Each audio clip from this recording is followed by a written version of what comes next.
திரு புகாரி, மக்கள் தொகையை கட்டுப்படுத்தின மாநிலங்களும் பாதிக்கப்படக்கூடாது, புரிதல் அடிப்படையிலேயோ இல்லை கல்வி அறிவு அடிப்படையிலேயோ அவங்களுக்கு மக்கள் தொகையை கட்டுப்படுத்த முடியலைங்கிறதுனால மக்கள் தொகை அதிகமாக இருக்கிற மாநிலங்களும் இப்போ பாதிக்கப்படக்கூடாதுன்னா அமிக்கபிளா இதை எப்படியாவது ஒரு ஃபார்முலாக்குள்ள கொண்டு வர முடியும்ல? அது ஏதாவது மாற்று யோசனை வச்சிருக்கீங்களா? அதாவது அமிக்கபிள் ஃபார்முலாங்கிறது சொல்யூஷன்.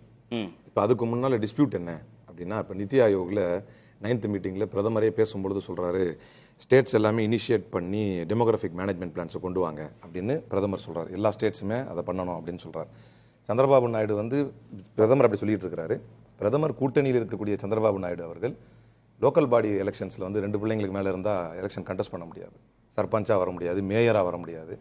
இதையெல்லாம் அமெண்ட் பண்ணிட்டார். 2 பிள்ளைங்களுக்கு மேலே வந்தாலுமே நீங்கள் எல்லாம் வந்துடலாம். இங்கே ஒரு பக்கம் கட்டுப்பாட்டை மீறி போய்கிட்டு இருக்கு. நீங்கள் வந்து ஒரு அமிக்கபிள் சொல்யூஷனை தேடி போங்கன்றீங்க. ஒரு பக்கம் என்டிஏ அலையன்ஸில் இருக்கக்கூடிய நாயுடு டிபெண்டன்ட் அலையன்ஸில் இருக்கக்கூடிய சந்திரபாபு நாயுடுவே அவர் கட்டுப்பாடு மீறி போய்கிட்டு இருக்கிறார். பிரதமர் என்கரேஜ் பண்ணுறாரு, நீங்கள் இதை மாதிரி கொண்டு வாங்க, இனிஷியேட்டிவ்ஸை கொண்டு வாங்கன்றாரு. அப்போ அந்த நேரத்தில் ப்ராப்பராக பிரதமருடைய பேச்சை கேட்டு ரீப்ளேஸ்மெண்ட் லெவல் வந்து நம்மளுக்கு 2.1.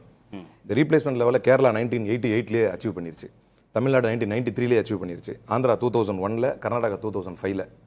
இந்த சதர்ன் ஸ்டேட் எல்லாமே பிரதமர் பேச்சுக்கு கட்டுப்பட்டு அச்சீவ் பண்ண ஸ்டேட்டுக்கு பிரதமர் என்ன குடோஸ் தரப்போறாரு? பிரதமரோட உள்துறை அமைச்சரோட பேச்சுவார்த்தைங்கிறதுக்கே இடம் இல்லைன்னு கண்டிப்பா பேச்சுவார்த்தைக்கு இடம் இருக்கு. அதுக்கான ஸ்பேஸ் இருக்கிற மாதிரி தெரியலையே. கருப்புடியா காட்டி தமிழ்நாடு பாஜக ஆர்ப்பாட்டம் பண்ணுது. ஏங்க இப்படிலாம் பண்றீங்க? நீங்க என்கிட்ட சொல்லுங்க, இல்ல நான் கொண்டு போற உங்க கருத்தை அப்படின்னு அவங்களுடைய ரெப்ரசன்டேட்டிவ் இது அமைக்கவா நீங்க என்கிட்ட கேட்குறீங்க.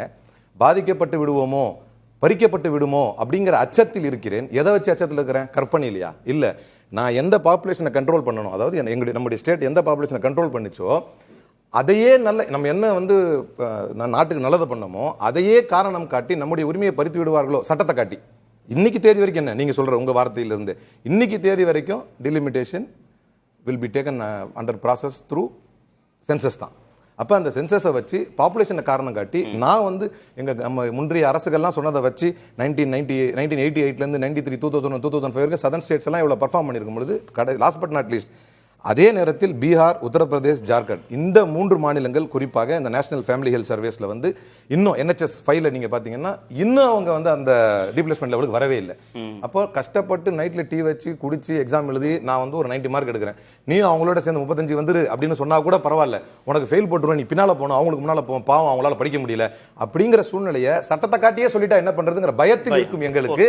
அமிக்கபிள் செட்டில்மெண்ட் பயத்தில் இருக்கிற நாங்க தர முடியாது, ஆட்சியில் இருக்கவங்க தான். பாஜக ஆளாத மாநிலங்கள், எதிர்க்கட்சிகள் ஆளக்கூடிய மாநிலங்கள் கூட பிரதமர் உள்துறை அமைச்சர் வருகிற போது அவங்க ஸ்டேட்மெண்ட்டை தான் நம்புறாங்க, அவங்க கருத்துக்கு தான் மதிப்பு கொடுக்குறாங்க. இப்போ பேச்சுவார்த்தை மூலமாக இதை முடிவுக்கு கொண்டு வர முடியாதா? அரசியலாக தான் இதை அணுகப்பட வேண்டும். கண்டிப்பாக சரியான கேள்வி.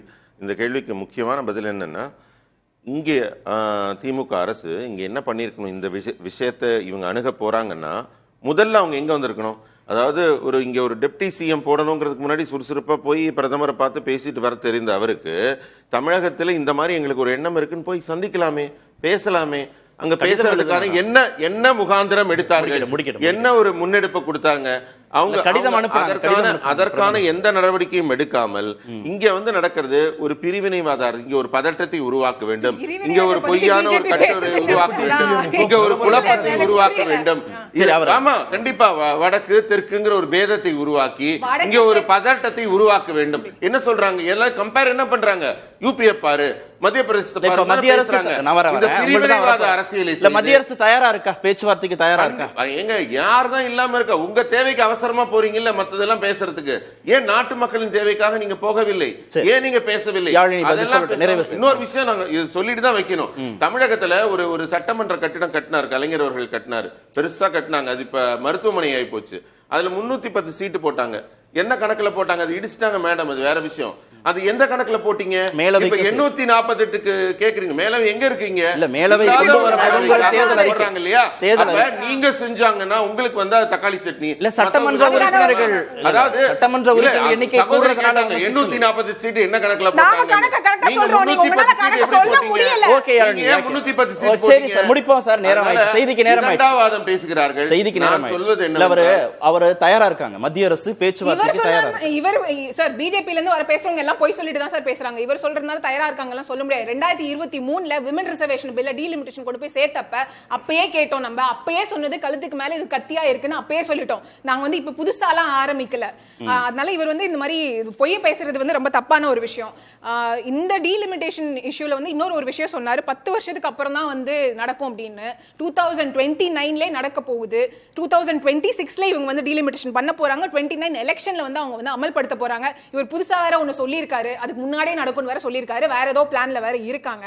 அதனால மக்களை வந்து ஏமாத்துறதுல குறைஞ்சபட்சம் தமிழ்நாட்டுல பேசுறதா போய் நம்ப மாட்டேன்றீங்களா? அவர் ஏன் பேசுறீங்க? தமிழ்நாட்டு பிஜேபி மத்த மாநிலத்துல இருக்க பிஜேபி அந்த மாநிலத்தோட மக்களுக்காவது கொஞ்சமாவது அவங்க வந்து உண்மையா இருக்காங்க. தமிழ்நாட்டுல மட்டும் ஃபார் எக்ஸாம்பிள் வெஸ்ட் பெங்கால்ல வந்து பெங்காலிக்காக பேசுறாங்க. இங்க ஃபட்னாவிஸ் அவர்கள் கூட மராட்டிக்காக பேசுறாரு. ஆனா தமிழ்நாட்டுல இருக்கிற இந்த ஸ்டேட் யூனிட் பிஜேபி மட்டும் தமிழ் மக்களுக்காக பேச மாட்டேங்குது. தமிழ் மக்களோட துரோகிகளா இங்க செயல்பட்டு இருக்காங்க. அது அவங்க நன்றி.